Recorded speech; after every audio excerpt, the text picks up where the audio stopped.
Well, here we are again, still at Bear Forge blacksmith shop. It's a little messy, but you know, that's what happens when you injure your leg and you cannot work for over a year. Your place gets wrecked. And we're here having breakfast. Cooking my potatoes right now.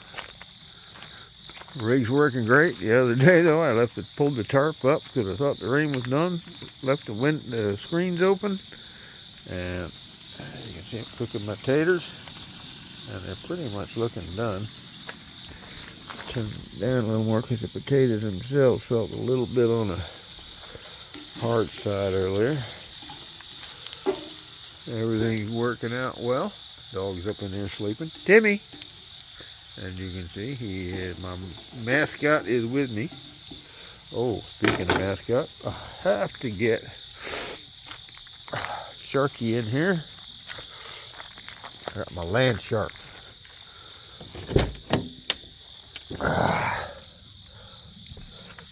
Can't do a video without my land shark. Dum, dum, dum, dum, dum, dum, dum. You gotta be in the video. That's actually a beanie baby I found in my mother's pile of beanie babies. Well, that's about it for today, folks. Just making some breakfast. And that's it. Y'all have a good one.